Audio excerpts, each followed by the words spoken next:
In late December, silver did something it isn't supposed to do in a mature liquid market. In a single trading session, it plunged about 11% on the COMEX. Not months, not weeks, in hours. And the trigger wasn't a war headline or a surprise mine shutdown. It was a lever getting pulled inside the machinery, a margin change. The exchange raised the margin requirement on the March 2026 silver contract by $3,000 from $22,000 to about $25,000 per contract. And price reacted like the floor disappeared. Here's the part that breaks normal expectations. People talk about silver like it's the small market, the quirky cousin of gold. But when a market can drop double digits on the world S benchmark futures venue because the cost of holding a contract changes overnight, you're not looking at a simple commodity. You're looking at a structure, a system. And systems behave differently under stress than assets do. Now compress the timeline. The rule, change that matters, wasn't announced yesterday. It was approved in April of 2024, published in early June of 2024, and it carries a clean, hard operational deadline exactly 2 years later, June 3rd, 2026. 2 years sounds like a long time until you realize that in institutional terms, it means the build is already underway, the testing is already happening, and the cleanup of old blind spots has already started. And this is where information asymmetry lives. Institutions don't wait for the headline that tells the public what changed. They adapt to the rule book while everyone else is still arguing about the chart. The margin shock in late 2025 was the kind of event that exposes who understood the plumbing and who was only watching price. What I'm about to reveal isn't a conspiracy, it's a pattern. And once you see it, the last few months of silver stop looking random. They start looking engineered by incentives. Welcome to the Ledger Decode. This is the channel where we translate filings, exchange notices, and institutional flow into plain English before it becomes mainstream talking points. If that sounds like the kind of wisdom you could hear from an elder who has seen a few cycles and doesn't get distracted by noise, you'll fit right in here. And as you listen, drop a comment with where you're watching from. It's always interesting to see how global this market really is. So what actually happened in forensic detail? And why does it matter that it happened right as a new reporting regime marches toward a fixed deadline? Now zoom in on what modernized reporting actually means in real life. In older systems, reporting can look like a patchwork. Different templates, different internal databases, manual checks, and a final file transmitted at a set time. The update pushes firms toward a structured, machine-readable message format from start to finish. That may sound like a technical footnote, but it removes a layer of ambiguity that large traders quietly benefited from. When data is standardized, it becomes easier to compare positions across firms, and it forces upgrades. Reporting firms have to build pipelines that pull position data from clearing and internal risk, map it correctly, validate it, and transmit it in a consistent way. 2 years is not a long time. It's a countdown. As that countdown runs, risk departments get louder because every test run reveals where exposure is concentrated and where internal records don't match what clearing data will show. This is why the timing around silver matters. Silver is a market where a relatively small amount of concentrated leverage can matter because the futures contract is a huge notional instrument. One COMEX silver contract is 5,000 ounces. Multiply that by a price in the mid-20s, and you're talking about well over $100,000 of exposure per contract, controlled with a margin deposit that is a fraction of that. Leverage is not inherently evil, it is simply a multiplier. Shrink the multiplier, and price whips. Here's where it gets interesting. The same month that paper silver could be jolted by a margin change, physical custody numbers in London were moving in the opposite direction. A 2.3% monthly increase in vaulted silver sounds small until you remember the base is enormous, 27,818 tons. A couple percent on that pile is hundreds of tons. Meanwhile, an ETF holding more than 528 million ounces is not a background detail. It anchors scale for this market. A bar can exist in a vault and still be allocated, pledged, or sitting in a form that isn't easily mobilized without permission. That's why paper markets can trade like supply is endless, while physical channels sometimes trade like supply is tight. The paper contract is a promise with rules. The bar is an object with custody. When stress hits, those two worlds can separate. Now add one more layer. Geography. London is a global hub, but it is not the same ecosystem as US exchange delivery. Bars can sit in different chains of custody and different contractual frameworks, so inventory can look healthy while specific delivery channels feel constrained. In calm periods, that nuance is invisible. In stressed periods, it becomes the difference between a smooth roll and a scramble for scarce deliverable metal. So when someone says silver fell because sentiment turned, it misses the mechanism. The mechanism is collateral plus structure plus forced flows. The market was taught, again, that the price you see is not only a function of supply and demand, It is also a function of how expensive it is to hold exposure, how quickly the system demands transparency, and how many participants are forced to transact on a schedule regardless of their view. The central change is a modernization of large trader reporting. Think of large trader reporting as the scoreboard the referee uses when the game gets physical. For decades, firms that carry positions beyond certain thresholds have had to report those positions to the regulator in a standardized format on a tight schedule. The update doesn't change the idea of reporting. It changes the method, the transmission, and the operational rigor. Instead of older formats and workflows that allowed a lot of human interpretation and delay, the system moves toward a tighter, more automated channel. On paper, that sounds boring. In practice, it's like moving from handwritten ledgers to instrument panels. And when you add instrument panels to a leveraged market, you don't just get better data, you change behavior. Because the biggest risk in these markets is never the price you can see. It's the concentration you can't. Now lay that against what happened on December 29th, 2025. Silver sells off hard, and the story reads like this. Exchange hikes margin, leveraged longs get squeezed, forced selling accelerates, price cascades. That is the surface story. The deeper story is that margin hikes are not random acts of cruelty. They are a tool that exchanges use to manage risk, and risk is often a proxy for positioning. When the exchange decides the risk is high enough to demand more collateral, it is implicitly saying something about the fragility of the current setup. And then, almost immediately, another institutional force lines up behind that same theme: forced flows from index rebalancing. A major commodity index is set to rebalance in early January 2026, and one large bank estimate suggests it could drive roughly $3.8 billion of silver futures selling over a narrow window, the kind of concentrated window that turns normal liquidity into a bottleneck. The estimate translates that selling into about 13,000 COMEX silver lots, cited as roughly 9% of total open interest. If you've never stared at open interest numbers, here's what matters. Open interest is not volume. It's the number of outstanding contracts that still exist, still require collateral, still represent exposure. Forced flows don't care about your thesis. They don't care about fair value. They care about rules. So now you have three ingredients. A new reporting regime with a hard deadline in mid-2026, a margin shock that proved leverage can be taxed instantly, and a rebalancing flow that could shove the futures market in one direction regardless of fundamentals. That is not a random stew. That is a recipe for dislocation. To understand why, you need to recognize the historical pattern. Markets don't repeat because humans are silly. Markets repeat because the incentives embedded in the structure keep producing the same behaviors under different headlines. Go back to 1980. Silver becomes a cultural event. Concentrated positioning meets a scarcity narrative and a rising inflation backdrop.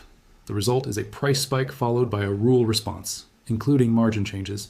The outcome was that the market learned brutally that leverage can be turned off by policy. Now jump to 2011. Silver again becomes a public obsession, racing upward into spring. Then, in rapid sequence, margins are raised multiple times and the market sells off sharply. The lesson is the same. The exchange doesn't need to argue with your story. It can simply make it more expensive to hold the story in a leveraged form. And then look at 2020 and 2021, when supply chains and monetary policy collided with a new wave of retail attention. Even without the exact same narrative, the same mechanics appear. Sudden volatility, changes in collateral requirements, and a rush to interpret the move as purely news-driven when much of it is structural. In 1980, the event was a squeeze narrative and then a policy response. Result? A violent reversal and years of rebuilding trust in price discovery. In 2011, the event was a parabolic run and rapid margin hikes. Result? A sharp drawdown that taught a new generation the difference between owning an asset and renting exposure. In 2025, the event is a modernized reporting regime approaching a deadline, colliding with margin adjustments and forced institutional flows. And the pattern suggests the same kind of turbulence arrives first, before any neat explanation. Now, let's name the players, because this is where most commentary gets lazy. People talk about they as if they is a shadowy figure in a hoodie. The reality is more mundane and more powerful. The players are exchanges, clearinghouses, reporting firms, regulators, index providers, custodians, and the institutions that manage large pools of money. Start with the regulator. Large trader reporting is a regulatory function. It exists because concentrated positions can destabilize markets and because regulators need visibility to enforce limits and manage systemic risk. When a reporting rule is modernized, the regulator is telling the market, we want cleaner data, faster, with fewer excuses. Then you have the exchange and the clearinghouse. The exchange lists the contract, but the clearinghouse is the entity that stands between buyers and sellers, guaranteeing performance. The clearinghouse is obsessed with one thing, making sure the collateral in the system is sufficient to survive volatility. Then you have the reporting firms themselves, which include large banks and brokers that carry positions and clear trades for clients. These firms sit in the middle. They face the margin call, they face the reporting requirements, and they face the reputational risk of being the weak link when the regulator comes knocking. Add to that the index providers and the passive capital that follows them. When an index rebalances, it's not a debate. It's a schedule. Funds that track it must transact. That's why the estimate of 13,000 lots matters. It represents mechanical selling that can collide with any other stress already in the system. Finally, you have the physical custodians and vault systems. This is where the story gets even more interesting, because physical and paper are supposed to be linked, but the link is not always tight in the short term. Consider the physical side. At the end of December 2025, London Vault data showed silver holdings around 27,818 tons, a month-over-month increase of about 2.3%, valued around $64.4 billion.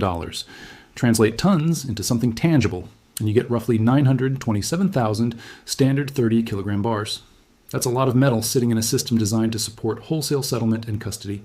Now put that next to the largest silver exchange-traded product in the U.S., which reported holdings of about 528,484,000 ounces as of February 3rd, 2026. In metric terms, that's about 16,437 tons. One vehicle, one wrapper, an enormous pile of claimed exposure that investors treat like a liquid stock. Here's where the dislocation emerges. The futures market can crater in a day because margin costs changed, while the vault totals can rise because metal is being shifted, allocated, or prepared for different types of settlement demand.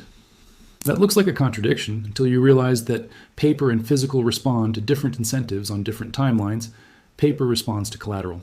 Physical responds to custody and delivery requirements. If you increase the cost of holding paper exposure, you can trigger selling without a single ounce moving. If you tighten reporting and raise scrutiny, you can trigger shifts in custody practices without the price immediately reflecting it. Two markets can tell opposite stories for a while, but they cannot do that forever, because the whole point of a commodity benchmark is to anchor those stories to a single reality.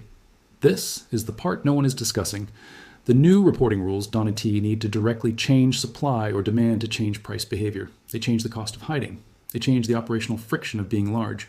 And in silver, where concentration and leverage have always been part of the ecosystem, raising the cost of hiding changes everything. Let's talk about the evidence like an accountant, not like a preacher. You have a regulatory timeline, approval in April 2024, publication in June 2024, and a compliance deadline in June 2026. You have a margin event, a $3,000 increase to about $25,000 per contract, coinciding with a roughly 11% intraday drop. You have a forced flow estimate, roughly $3.8 billion of selling, about 13,000 lots, around 9% of open interest, compressed into a narrow date window. You have physical custody totals, roughly 27,818 tons in London at the end of December 2025, and over 528 million ounces in a major ETF in early February 2026. Those are not vibes, those are numbers, and numbers let you do something important. Compare what is supposed to move together against what is actually moving apart. The dislocation can be summarized in one sentence. The paper price can be pushed around by leverage and policy, while physical custody data can be quietly signaling preparation for something else, and the gap between those two signals creates a tension that usually resolves through volatility. So how is this executed mechanically? Start with margin. Margin is the deposit required to hold a futures position. If you control a 5,000-ounce silver contract and the margin is $22,000, that's your initial collateral. When it becomes $25,000, you need to post $3,000 more per contract or reduce exposure. If you are a fund with hundreds of contracts, that's millions of dollars instantly. If you are already near your risk limits, you don't post more, you cut. And when many participants cut at the same time, the market doesn't glide lower, it drops. Now add the behavior of algorithms and risk models. Many systems are built to reduce exposure when volatility rises. A margin hike is both a response to volatility and a new source of stress. It forces deleveraging, which increases selling pressure, which can increase volatility, which triggers more deleveraging. That's a feedback loop. Then, layer on forced index flows. Imagine a river where the water level is already high and the banks are soft. Now imagine a scheduled dam release that adds a surge at a specific hour. The surge doesn't care that the banks are fragile. It's coming anyway. That's what index rebalancing can feel like to a futures market when the size is large relative to available liquidity. Finally, bring in the reporting regime. Better reporting doesn't directly push price, but it changes what participants are willing to carry into a stressed period. If a firm knows that the regulator and the exchange are receiving cleaner, faster, more standardized data about large positions, that firm's tolerance for being the biggest position on the screen drops. Not because it's illegal, because it's uncomfortable, because it's costly in attention, in capital, and in internal governance. Put those pieces together and you get a simple cause and effect chain. New reporting tightens visibility. Tight visibility reduces tolerance for concentrated leverage. Reduced tolerance makes margin hikes more effective at forcing positioning changes. Forced positioning changes create sharp moves. Sharp moves create the headlines. And then, after the move, everyone pretends the headline caused it. Now, what does this mean going forward without pretending to predict the future? Historically, when you see reporting tighten and margin policy become more aggressive around a commodity that has a long history of leverage-driven episodes, you tend to see a phase shift. First, the market becomes jumpier. The candles get longer. The intraday moves get nastier. Second, liquidity becomes selective. On quiet days, it feels deep. On stressed days, it vanishes. Third, the market starts to care more about the difference between financial exposure and the reality of settlement. There are a few scenarios, and you can watch them unfold with specific indicators rather than opinions. In a conservative scenario, the new reporting regime is absorbed smoothly, firms upgrade systems, forced flows pass through, and the market returns to a more stable range, but with a higher baseline for collateral and tighter risk controls. Watch for whether margin remains elevated and whether open interest rebuilds gradually or stays compressed. In a moderate scenario, the forced flows and tighter reporting collide with an already fragile positioning landscape, creating repeated air pockets in price, followed by sharp recoveries as liquidity providers step back in. Watch for spikes in volume on down days, widening spreads in related products, and unusual patterns in futures curve structure that suggest stress around near-term settlement. In an aggressive scenario, a major dislocation forms between paper pricing and physical availability in certain channels, forcing a repricing of convenience yield, delivery premiums, or the willingness of large holders to lend metal. You don't have to guess this. You can watch for persistent divergences between futures pricing and indicators tied to physical custody and leasing conditions, and you can watch how exchanges respond with rule changes, margin adjustments, or contract specification emphasis. What separates those who understand this from those who don't is not intelligence, it's attention. The divide is between people who track the rulebook and the flows and people who track only the narrative. A narrative can be comforting. A rule change is not, but a rule change is often where the next wave begins. And the wealth gap in markets is often an information gap. Institutions move first because they must. They manage risk committees, auditors, regulators, and clients. They cannot pretend a deadline doesn't exist. Retail moves last because retail is allowed to ignore the plumbing until the plumbing breaks. That's why the margin event matters. It was a preview of how quickly the market can punish rented exposure. That's why the reporting deadline matters. It is a date that will pull operational reality forward, whether the chart looks ready or not. So the question isn't whether silver will do something dramatic tomorrow. The question is whether the market structure is changing in a way that makes dramatic moves more likely whenever stress appears. The data suggests it is, the pattern suggests it is, and the timeline is not abstract. It is a date on the calendar. This is the ledger decode, where we connect what the market is doing to what the rulebook is changing. Before it becomes a headline, everyone repeats without context. If these dots connected in a way you hadn't seen before, you know what to do. And if you're still watching, keep watching the margins, the open interest, the scheduled flows, and the reporting timeline. That's where the switch was flipped.